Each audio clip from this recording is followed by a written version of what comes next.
প্রিয়তম আমার, তোমার শেষ চিঠিতে তুমি লিখেছ, মাথা আমার ব্যথায় কম্পন কম্পন করছে, দিশেহারা আমার হৃদয়। তুমি লিখেছ, ওরা যদি তোমাকে ফাঁসি দেয়, যদি তোমাকে হারায়, আমি বাঁচব না। তুমি বেঁচে থাকবে প্রিয়তমা বধূ আমার, আমার স্মৃতি কালো ধোঁয়ার মতো হাওয়ায় মিলিয়ে যাবে। তুমি বেঁচে থাকবে আমার হৃদয়ে রক্ত কেশি ভূমি। বিংশ শতাব্দীতে মানুষের শোকের আয়ু বড়জোর 1 বছর, মৃত্যু দড়ির এক প্রান্তে দোদুল্যমান শব্দ হোক, আমার কাম্য নয় সেই মৃত্যু।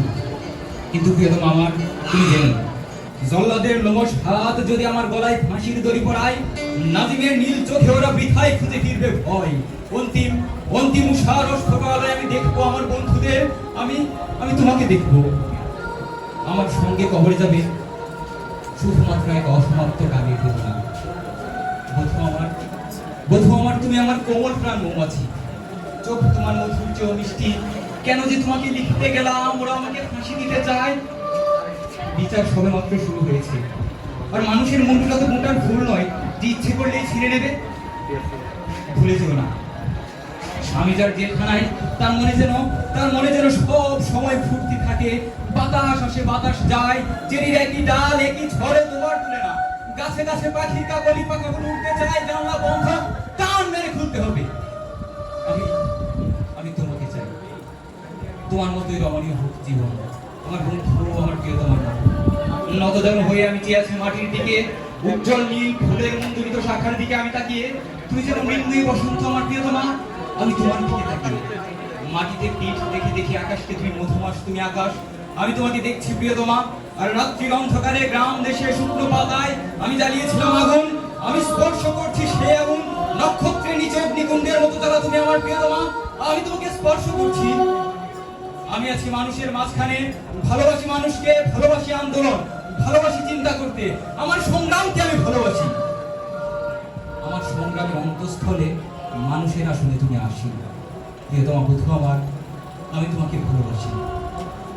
রাত এখন 9টা, ঘন্টা বেজে গেছে ঘুমটিতে। সেলের দরজা তালা বন্ধ হবে এক্ষুনি।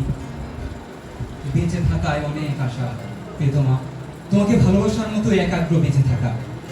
কাল রাতে তোমাকে স্বপ্ন দেখলাম, মাথা উঁচু করে ধূসর চোখ তুলে তুমি চেয়ে আছো আমার দিকে। কৃষ্ণপক্ষ রাত্রে কোথাও আনন্দ সংবাদের মতো ঘড়ির টিক টিক টিক টিক আওয়াজ, বাতাসে গুনগুন করছে মহাকাল। আমার কেনারির লাল একটি খাঁচায় গানের একটি কলি, লাঙলের চষা ভূমিতে মাটির করছিল উদ্গত অঙ্কুরের দুরন্ত কলরব। আর এক মহিমান্বিত জনতার বজ্র কণ্ঠে উচ্চারিত ন্যায্য অধিকার। তোমার আত্মুষ্টা ধরকম্পমান, কিন্তু কিন্তু তোমার কণ্ঠস্বর শুনতে পেলাম না।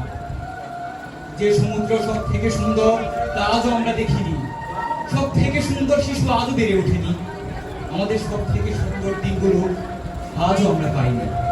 মধুরতমা যে কথা আমি তোমাকে বলতে চাই, সে কথা আজও আমি বলিনি। কিন্তু আমি জেলে যাওয়ার পর আগের চেয়ে অনেক উজ্জ্বল হয়েছে দিন। আর অন্ধকারের কিনারা থেকে তারা ফুটপাতে ভারী হাতে অর্ধে বুঝে দাঁড়িয়েছে। আর আমি জেলে যাওয়ার পর সূর্যকে 10 বার প্রদক্ষিণ করেছে পৃথিবী।